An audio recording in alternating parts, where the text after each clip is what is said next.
दोस्तों, इस जो क्यूरी है उसको हम एड्रेस कर रहे हैं यहाँ पर। पहला क्यूरी है इंडियन स्टूडेंट्स का, तो उसे एड्रेस करेंगे भी, और नेप्लिज स्टूडेंट्स का जो भी क्यूरी है उसे भी एड्रेस कर देंगे। तो पहले शुरू करते हैं नेप्लिज के एड्रेस क्यूरी में एड्रेस करता हूँ। जैसे कि नेप्लिज का जो स्पेशल क्यूरी है कि एग्ज़ाम के लेकर, एग्ज़ाम कब होगा, तो मैंने उस पर वीडियो बना चुका हूँ और आप एमबीबीएस इन नेपाल प्लेलिस्ट में से चेकआउट कर सकते हैं जहाँ पर मैंने बताया हूँ। और दूसरा स्पेशल क्यूरी जो है उस पर कहने का मतलब कि इंडियन स्टूडेंट्स का स्पेशली कि मुझे बहुत सारा एडमिशन क्लोज हो जाएगा, एडमिशन चल रहा है, इस तरह की एसएमएस आ रहा है, कॉल आ रहा है। तो दोस्तों, ये चीज़ें आप काफ़ी दिनों से देख रहे होंगे। जब आपको वो फॉर्म खुलने से पहले से स्टार्टेड हुआ है चीज़ें और अभी तक चल रहा है, तो उसी में जब फॉर्म खुला होगा उसी वक्त बोला गया कि डेडलाइन ये है, वो है, इस तरह से उस तरह से, लेकिन कोई भी डेडलाइन उस तरह की नहीं हुई। तो मैं फाइनली यही कहना चाहूँगा आप सभी को कि उस तरह की कोई भी डेडलाइन नहीं है। मेडिकल एजुकेशन द्वारा एक ही काम हुआ है जो कि अभी फॉर्म फिलिंग का हुआ है कंप्लीट। उसके बाद अभी एग्ज़ाम का डेडलाइन आएगा, सॉरी, एग्ज़ाम का डेट आएगा, एग्ज़ाम होगा, उसके बाद आपका काउंसलिंग होगा। जो भी काउंसलिंग में आपको सीट अलॉट होगा, उस कॉलेज में आपका एडमिशन होगा। अब यहाँ पर बात उठती है कि बहुत सारा कंसल्टेंट या एजेंट जो मीडिएटर लोग हैं, यहाँ पर on behalf of medical education के नाम यूज़ कर आप पैसा डिपॉजिट करने के लिए आपका सीट कंफर्म हो गया, आपको ऑफ़र लेटर दे देंगे, इस तरह से दे देंगे। वो सारा चीज़ फेक है, उसके चक्कर पर कोई भी ना पड़े। जब तक आपकी मेडिकल एजुकेशन की जो ऑफ़िशियल काउंसलिंग होता है, उसके थ्रू जब तक आपकी काउंसलिंग ना होता है, तब तक आपका कोई भी एडमिशन नहीं हुआ है, कोई भी आपका सीट रिज़र्व नहीं हुआ है, क्योंकि उस तरह की चीज़ें नेपाल में नहीं होती है।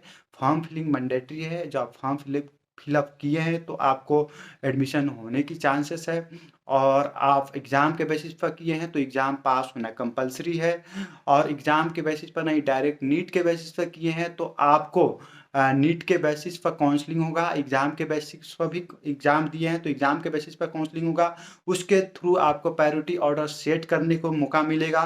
प्रायोरिटी ऑर्डर सेट करेंगे, उसके बाद आपका कॉलेज अलॉटमेंट होगा, उसके बाद आपको एडमिशन के लिए डेडलाइन टोका जाएगा कि इतने दिन के अंदर में आप फर्स्ट इंस्टॉलमेंट पे कर अपना जो पैसा है वो करने का मतलब कि जो भी रिस्पेक्टिव यूनिवर्सिटी है वहाँ पर डिपॉजिट करे, ना कि कोई कॉलेज में डिपॉजिट करे। कोई भी मेडिकल एजुकेशन की द्वारा नहीं कहा जाता है कि आप कॉलेज में पैसा डिपॉजिट करें। उस यूनिवर्सिटी में डिपॉजिट होता है पैसा, सेंट्रल कॉलेज में डिपॉजिट होता है, तो वो भी आपको सावधानी बरतना है।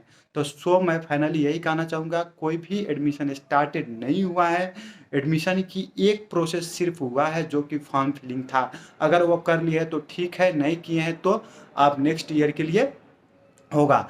अब जब एग्ज़ाम होगा उसके बाद काउंसलिंग होगा, उसके बाद कहीं भी किसी भी एजेंट की बात में नहीं आना है कि मुझे ये कॉलेज मिल रहा है, ये कॉलेज क्यों नहीं।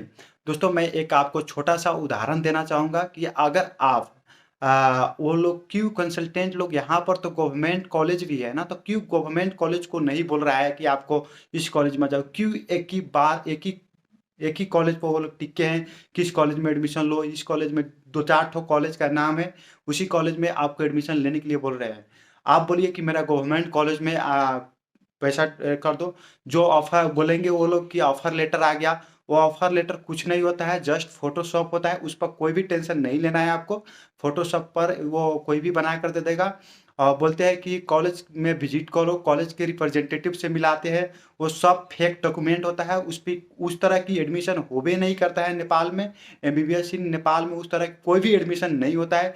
एडमिशन मेडिकल एजुकेशन कमीशन के द्वारा होता है और काउंसलिंग के द्वारा होता है। वहाँ से आपको सीट अलॉटमेंट होता है, वहाँ से फिक्स किया जाता है कि आपका फ़ी कितना लगने वाला है।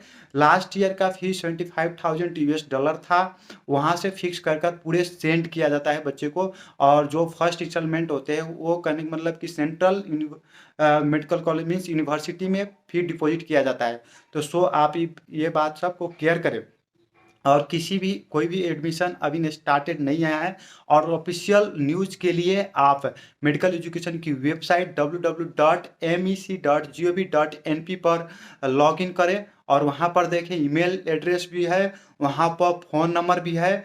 वहाँ पर आप कॉल कर भी पूछ सकते हैं, या कोई आपका रिलेटिव है तो उनको बोलिए कि मेडिकल एजुकेशन की कॉल नंबर पर कॉल कर पूछें क्या एडमिशन स्टार्ट हो गए, क्या नेपाल में एडमिशन हो रहा है कॉलेज में, हम पैसा डिपॉजिट करेंगे तो मेरा सीट बुक हो जाएगा। उन लोग से पता कीजिए और वहाँ पर आपको पूरे जुनून तरीक़ा से ऑफिशियल वेबसाइट पर न्यूज़ मिलेगा और वहाँ से आप जाइए।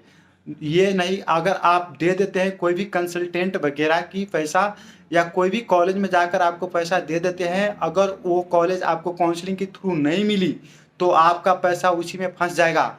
बहुत दिन लगेगा पैसा निकालने में। यहाँ तक बाद में कंसल्टेंट सब बोलेगा आपको कि मैं इतने दिन बाद आपको दिला दूंगा कि आप नेक्स्ट ईयर आइए, ये ईयर आइए, वो ईयर आइए। इस तरह से वो फंस जाएगा पैसा। तो सो बी केयरफुल, अपना सावधानी आप नहीं से बरते। किसी की ब्लाइंडली किसी के ऊपर भी भरोसा मत करें, या मैं हूँ या कोई और है। उस आपने जो भी ऑफिशियल वेबसाइट है मेडिकल एजुकेशन एनटीए है, जिस तरह से नेशनल टेस्टिंग एजेंसी इंडिया में, उसी तरह से यहाँ पर मेडिकल एजुकेशन कमीशन है और वही एग्ज़ाम कराता है जिस तरह से एनटीए इंडिया में नीट एग्ज़ाम कराता है। या उसी तरह से यहाँ पर medical education common entrance exam कराता है। और जिस तरह से नीट के लिए जो भी इंडिया में मेडिकल एजुकेशन कॉलेजेस सब है उसके लिए काउंसलिंग कराता है, उसी तरह से यहाँ पर मेडिकल एजुकेशन भी काउंसलिंग कराता है। तो उसके उसी के थ्रू से आपका सीट अलॉटमेंट होगा। कोई भी सीट बुकिंग कुछ भी नहीं होता है। अगर कंसल्टेंट या कोई भी आपको कुछ कर सकता है, या तो उसमें कुछ कोई भी चोर बाजारी होने की बहुत चांसेस है। मेडिकल एजुकेशन की जो भी वेबसाइट पर नोटिस आएगा वही वेबसाइट की नोटिस आपको देखकर आगे बढ़ना है, ना कि दूसरे भी। मेडिकल एजुकेशन की कोई भी उस तरह की एक्स्ट्रा फी वगैरह नहीं होता है। और मेडिकल एजुकेशन कभी भी नहीं कहता है कि आप कॉलेज में पहले ही सीट बुकिंग हो रहा है। कभी भी उस तरह की नोटिस नहीं आया है मेडिकल एजुकेशन की वेबसाइट पर कि सीट बुकिंग या कुछ भी हो रहा है। तो so be careful, take care, have a good day.